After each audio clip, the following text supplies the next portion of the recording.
هذا العمل يمت إلى الواقع بكل صلة، وكل الخناقات اللي هتسمعوها من واقع الحياة اليومية.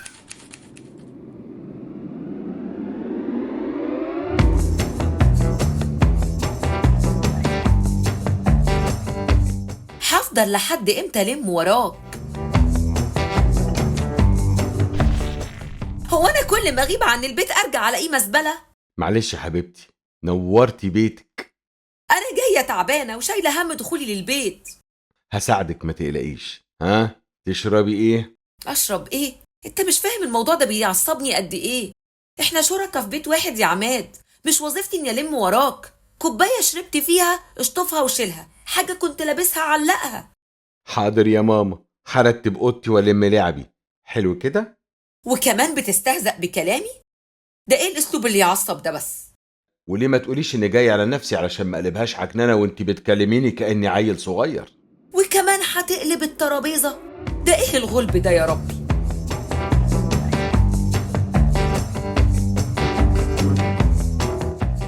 نفسي افهم ايه المهين في ان الراجل يلم وراه.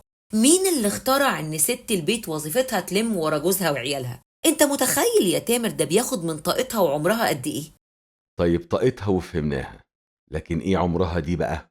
لا، عمرها دي مهمة قوي، لأنك مش مقدر الوقت اللي بيضيع في ترتيب وتنظيف البيت. نص عمرها رايح على شغل البيت والنص التاني رايح على اللم وراكم، ويا ريت حد فيكم مقدر.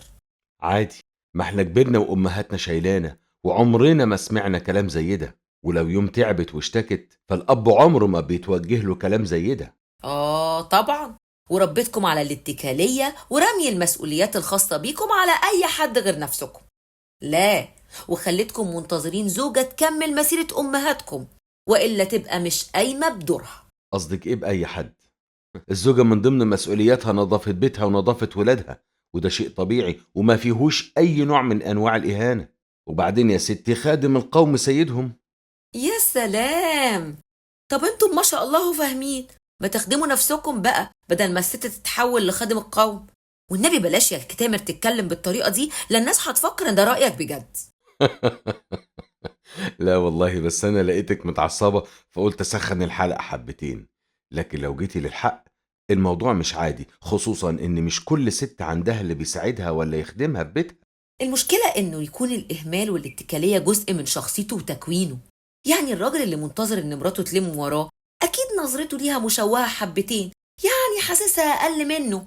أو مثلا هو طفل في نفسه وحاطط عليها عبء أمه كانت شايلاه، ومش بعيد يكون غير جدير بتحمل المسؤولية وهيشيلها كتير. بالظبط. والموضوع ليه ابعاد، مش شيء عابر. ترتيب ونظافه المكان اللي بنتشارك الحياه فيه مش مسؤوليه فرد واحد.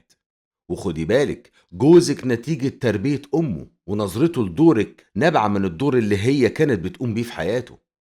فلو دي معاناتك فبلاش تخلي جوزك يورثها لولاده، عشان يطلعوا واعيين بمسؤولياتهم، سواء كنت انت اللي بتخدميهم او عندك حد بيساعدك، علشان ما يبقوش حمل سخيف على اللي حواليهم في المستقبل. المشكلة أكبر بكتير من شوية كركبة. في 3 ساعات الست بتفضل تلف حوالين نفسها فيهم كل يوم، إن ما كانش أكتر. ممكن توفرهم لو كل واحد في البيت شايل اللي يخصه. وساعتها بقى تفضل نفسها شوية وتستعد لجوزها كزوجة، علشان ما يرجعش يشتكي من إهمالها. مش كده ولا إيه؟